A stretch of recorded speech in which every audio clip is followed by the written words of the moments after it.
The fifth dimension has become a common term within the past decade in the spiritual community, and with good reason, as more and more individuals are going through spiritual awakenings.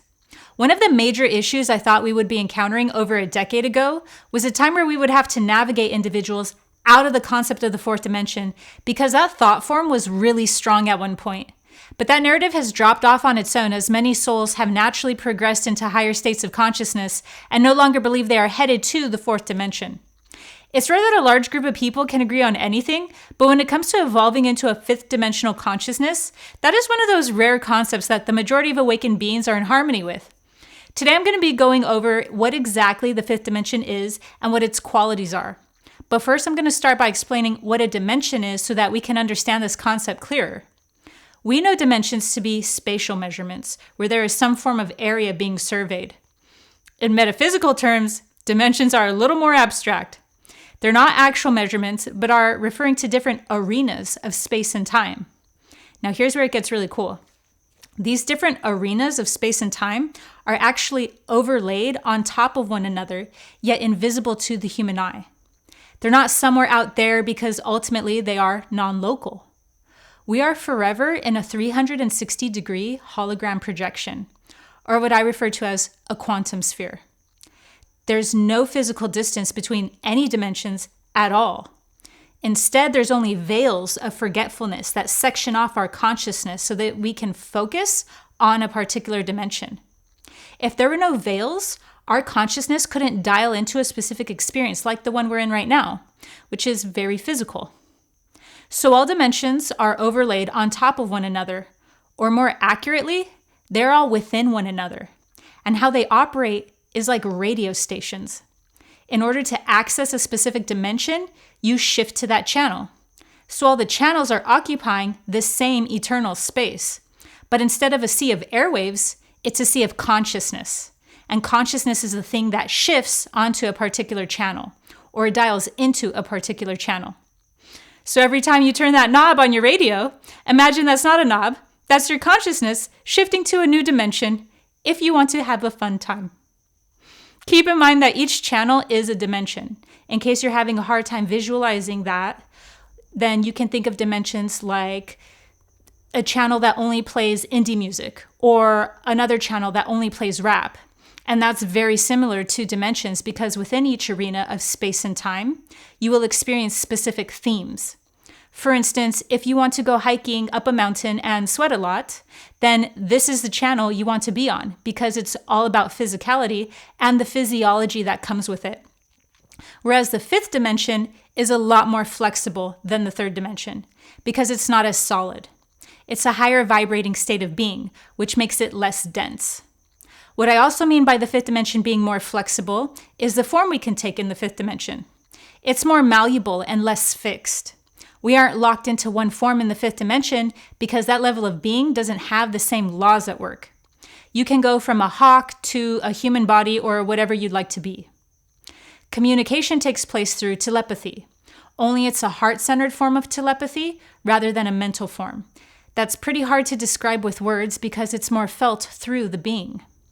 There's also no need to worry about growing your own food or concerns of that nature, as many people confuse being off the grid with the properties and characteristics of the fifth dimension.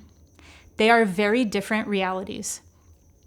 In the third dimension, there is a time delay between us and our manifestations, mainly because of repression, but also because there's a learning curve here. And a part of our journey is the time in between what manifests, because that time in between is what facilitates a lot of growth and a lot of depth. But a being in the fifth dimension does not have that level of repression or karmic lessons that we have here. And what I mean by repression is the amount of unconscious tension that attracts us to certain situations. For example, if a person grew up poor and that left a mark on them where now they unconsciously were attracted to having rich friends. It's fine to have rich friends, but in this case, there are repressed and semi-conscious wounds that are essentially calling the shots as to why a person would be attracted to a certain situation, which would also be very healing for them.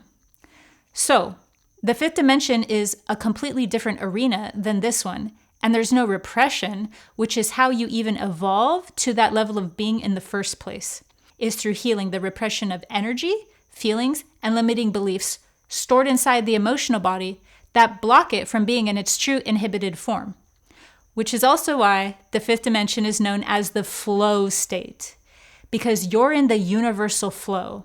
And when you're in true flow, you don't know if you manifested something or if something manifested you, because there is so much harmony.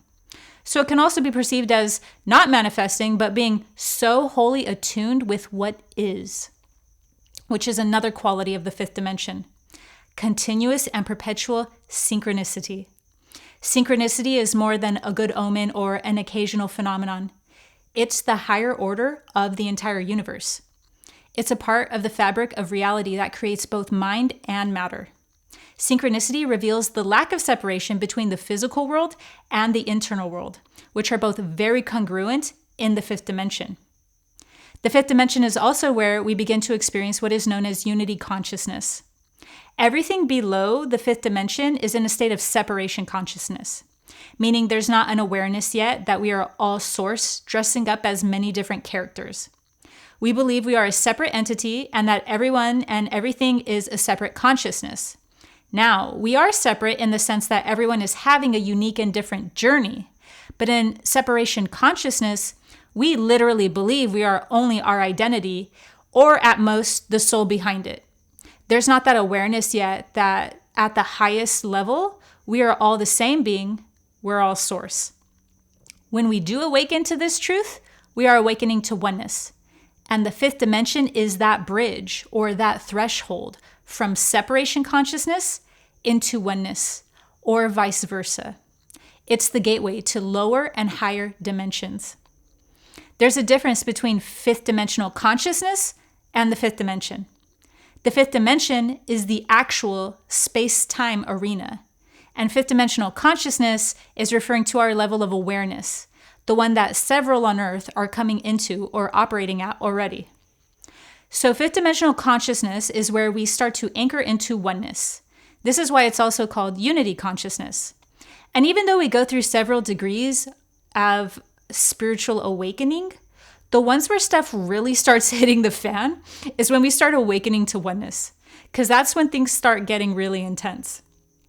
Another big difference between the third dimension and fifth dimensional consciousness is the way that these states perceive the universe to operate. The third dimensional frame of mind believes everything is either a reward or a punishment, a blessing or a curse, because we see ourselves as ruled by external forces that hold rule over our fate. Fifth dimensional consciousness views everything, literally everything, as a catalyst helping us to evolve. Wherever we are rigid, we learn to become inhibited. Where we are judgmental, we become more aware of what we are holding in contempt within ourselves. So we see things differently from fifth dimensional consciousness since our perception is not ruled by fear. I hope this has helped clarify the fifth dimension and fifth dimensional consciousness. Make sure to subscribe to my channel for higher dimensional guidance through spiritual awakenings. Thank you and see you next time.